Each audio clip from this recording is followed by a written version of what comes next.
kitang-kita mo sa kanilang mga mukha na sila ay natutuwa at naniniwala at nag-a-agree sa sinasabi ng Pangulo. So meaning to say, mga kababayan, wala na talaga ang mga Duterte. Isinusuka na talaga ang mga Duterte. Kasi kayo, tatanungin ko kayo ngayon, may mga DDS dito, tatanungin ko kayo, hindi ba kayo maiinsulto? Halimbawang kayo si Duterte at sinasabi nyo na ang Davao ay baluarte nyo. Sinasabi nyo na ang Mindanao ay baluarte nyo. Tapos may pumunta doon na Pangulo, katulad ni PBBM, nakalaban ninyo. Pagkatapos nagsalita against sa inyo. Pagkatapos nalaman nyo na lang yung mga taga Davao, hindi man lang nag-react negatively, hindi man lang siya binu, hindi man lang siya sinabi na bumaba ka na dyan, Marcos bangag. Diba? Hindi man lang siya binu, hindi man lang siya kundi nag-cheer pa sa Pangulo. Nakitang-kita mo na nag-a-agree sila sa sinasabi ng Pangulo. Hindi ba kayo maiinsulto doon? Mga kaibigan, maiinsulto kayo dyan.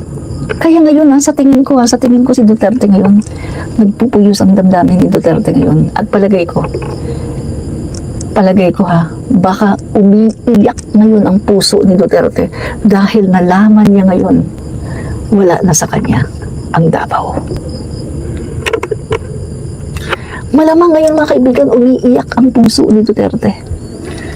Kasi hindi man lang siya pinagtanggol ng Davaoenyo.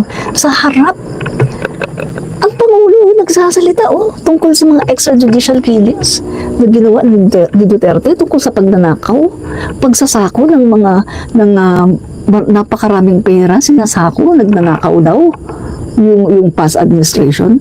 Pagkatapos yung mga nanonood na taga Davao, wala man lang say. Hindi man lang nila pinagtanggol yung Pangulo nila Duterte, wala man lang silang negative reaction sa sinasabi ni PBBM, hindi man lang nila binubu. Guys, nag-a-agree sila sa sinasabi ni PBBM. Nag-a-agree sila. Malaking insulto to kay Duterte. Pinapalabas lang nito, mga kaibigan, na talagang wala ng kontrol si Duterte sa Davao. At nawala na rin ang tiwala sa kanya ng mga Davaoenyo. At nawala na rin talaga yung pagkagusto ng Davaoenyo sa kanya. In short, wala na yung trust ng mga Davaoenyo kay Duterte. Nawala ng lahat. Malaking insulto to, guys. Ang laking insulto nito. Ano pa? Sinabi pa ni PBBM, ito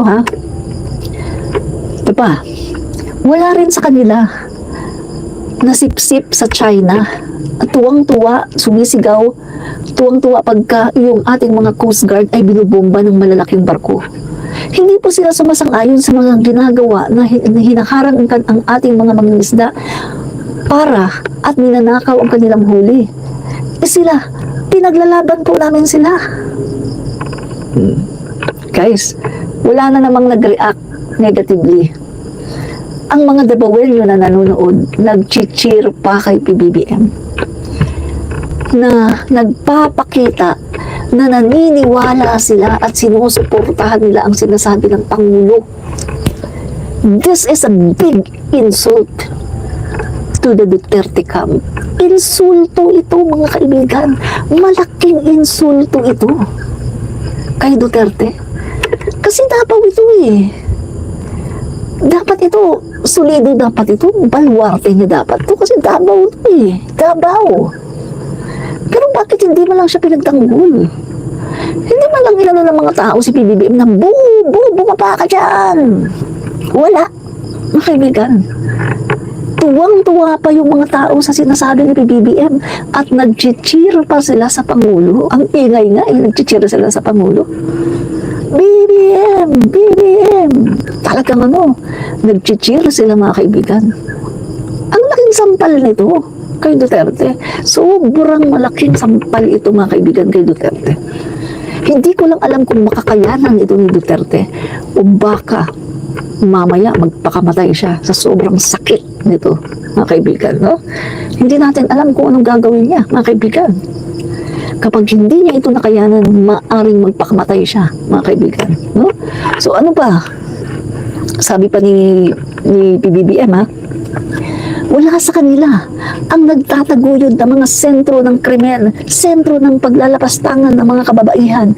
Wala po sa kanilang kinalaman yung mahiwagang pogo na ang daming problemang ibinigay sa atin, ang daming sinaktan ang daming sinaktan ng ating mga kababayan. The same na naman, wala man lang umalma kahit isang Dabawenyo. This is a big insult to the Duterte camp. Guys, supposed to be baluarte niya yan. Dapat man lang pinagtanggol siya. Dapat man lang binu nila si PBBM. Pero hindi, nag-cheer pa ang Dabawenyo. Nag-cheer pa sila kay PBBM. Na nag-a-agree sila sa sinasabi ng Pangulo. This is a big insult. Ang ibig sabihin lang nito talaga, mga kaibigan, wala na talaga si Duterte. Isinusuka na talaga ang Duterte camp. Wala na, mga kaibigan. Ma'am Admin Rich, dami na namang nahuling shabu sa Davao. Opo, sabi ko nga sa inyo hindi nawawala kasi nandun ang mga promotor nasa Davao. Just Love 1010, correct ka dyan, correct ka. Nandun ang promotor, kaya hindi yan mawawala. Diba? So mga kaibigan, ito pa ha, sabi pa ni PBBM, sana naman hindi na po tayo babalik sa nakaraan na ibinubugaw ang ating bayan bilang sugalan ng mga dayuhan. Sana naman huwag na tayong babalik sa landas na umaapaw na dugo ng mga inosenteng mga bata na inaagawan ng kinabukasan dahil sa kanilang pagpatay. This is an insult to the Duterte camp. Guys, nag-cheer kay PBBM ang mga taga Davao del Norte. Sila ay naniniwala sa sinasabi ng ating Pangulo. Grabe ang lakas ng Pangulo natin, mga kaibigan. Napakagaling ng ating Pangulo. Talagang kapag nagsalita, kumbinsido lahat. Powerful. Yan ang strong leader. Pag nagsalita, lahat naniniwala. Di ba? Kita nyo na kung gaano ka-strong ang ating Pangulo. Davao yan ha. Pero walang nag-dare, mga kaibigan, na mag-oppose sa kanya. Lahat, mga kaibigan, ay talagang nag-cheer sa ating Pangulo at nag-a-agree. Ang laking sampal nito kay Duterte. Sampal ito kay Duterte, mga kaibigan, no? So ano pa ang sabi pa ng Pangulo natin? Ang sabi pa niya, ang isang Pilipinas na progresibo, ang isang Pilipinas na may malasakit para sa isa't isa at sa maganda para sa Pilipinas na lahat ng Pilipino po ay kapit-bisig. Sabay-sabay tungo sa isang mas malinaw, mas maganda at mas mapayapang kinabukasan. Yan po ang ating mga kandidato para sa Senado. Guys, lalong naghiyawan ang mga tao. At nag-cheer sila. Mga kaibigan, napanood kaya ni Duterte yan? Ano guys, pag napanood ni Duterte yan, masakit yan. Masakit sa puso niya yan. Kasi yung Dabawenyo, mga kaibigan, mga Dabawenyo, hindi man lang siya nakuhang kahit man lang ipagtanggol, ibu man lang nila si PBBM, o kaya magsialisan sila. Wala. Ang ginawa ng mga Dabawenyo, mga kaibigan, taga Davao del Norte, nag-cheer sila kay PBBM. Tuwang-tuwa sila, nag-a-agree sila sa lahat ng sinasabi ng Pangulo. Nang ibig sabihin lang nito, mga kaibigan, ngayon lang nila nare-release yung kanilang tunay na damdamin. Siguro, alam nyo lumalabas tuloy ngayon ang mga Dabawenyo ayaw talaga sa AJK. Kaso natatakot lang talaga sila kaya walang nagsasalita. Ngayon, mga kaibigan, lumalabas yung reaction nila kay PBBM. Eto dito makikita, mga kaibigan. Dito makikita sa reaction nila kay PBBM ng mga Dabawenyo, ayaw sa EJK. Na ang mga Dabawenyo ay ayaw sa ginagawa ni Digong. Diba?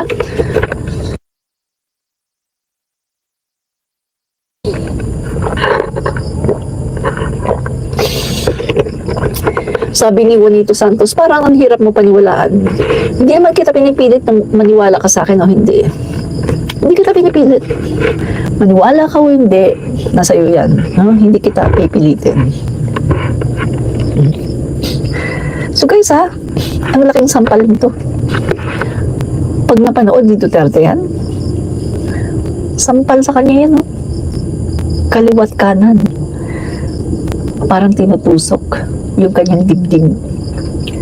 Biruin mo, mga Dabawenyo, hindi ka na nila mahal. Si PBBM na ang kanilang minamahal na Pangulo. Basang-basa na ang image mo, Duterte.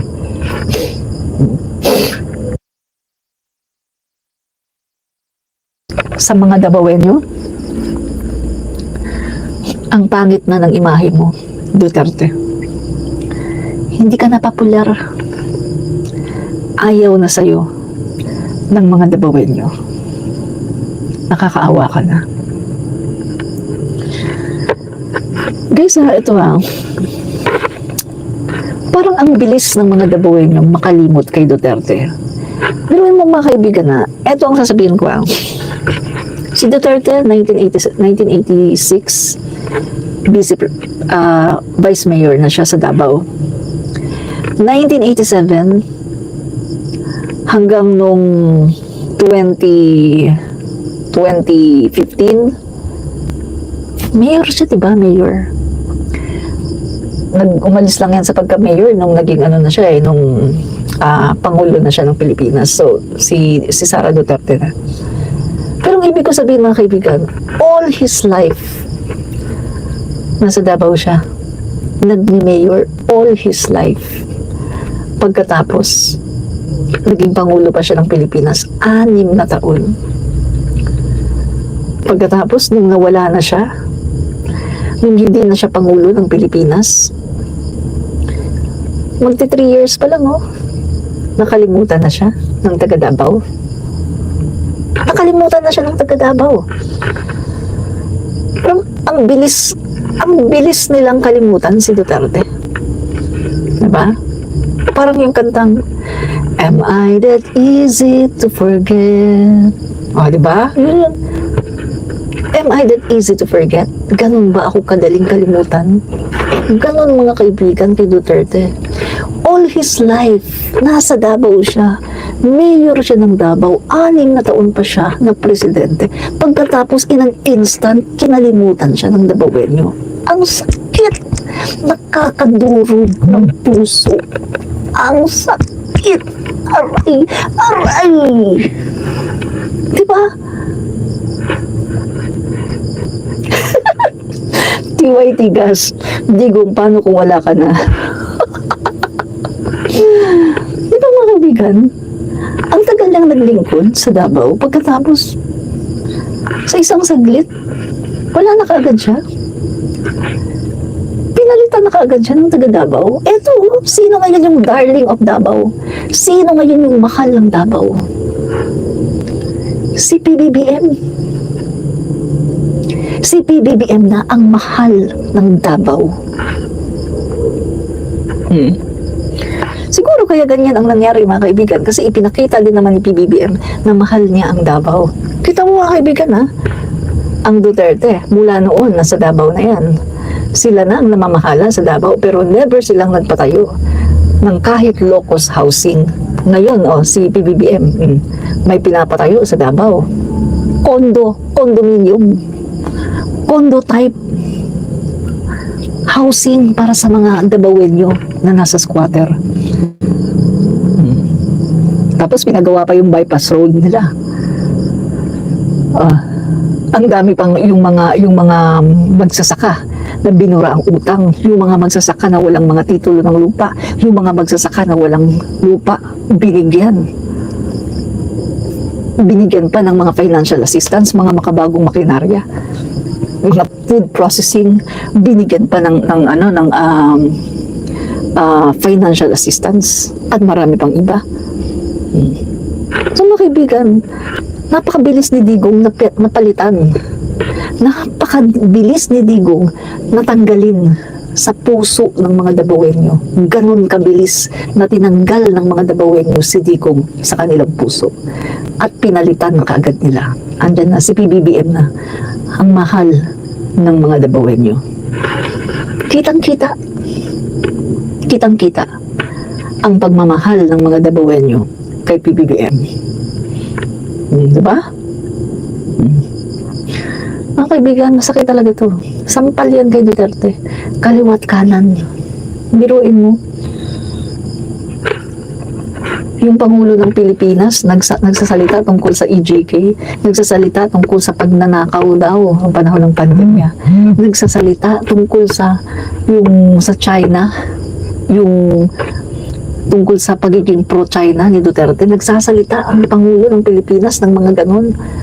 Pero yung response ng mga tao, nag-a-agree sila kay PBBM. Nag-cheer sila kay PBBM. Ang laking sampal kay Duterte nito. Diba? Napakalaking sampal nito kay Duterte. Mga kaibigan, kaliwat kanan. Masakit yan, mga kaibigan. Masakit yan sa puso. Sa bagay, hindi naman kasi siya nag-care sa mga Dabawenyo. Pinagchuchugi lang niya ang mga Dabawenyo. Hindi naman siya naging mabuting mayor at hindi siya naging mabuting pangulo. Pinagchuchugi lang naman niya ang mga Dabawenyo. Ngayon, eto, nakikita na ang mga Dabawenyo wala ring pagmamahal sa kanya. Diba? Kitang-kita, mga kaibigan. Sino lang naman ang nagmamahal kay Duterte ngayon? Yung kanyang mga diehard lang. Yung kanyang mga kulto lang ng mga diehard Duterte supporters, yun lang. Ilan lang sila. Nakita mo nga, hindi nga nila mapuno yung proclamation rally nila. Yung Davao City, tuwing may rally, hindi nga nila mapuno. Alam niyo, mga kaibigan, huwag kayong maging plastic. Magpakatotoo kayo. The truth will set you free. Magpakatotoo kayo. Guys, masakit yan kay Duterte. Nasasaktan dyan si Duterte. Dahil, biruin mo, parang tinuya siya ni PBBM, pero ang mga tao, ang mga Dabawenyo, nag-agree pa. Ang mga Dabawenyo, natuwa pa sa sinabi ni PBBM. Nag-cheer pa sila kay PBBM. Ang laking sampal nito kay Duterte.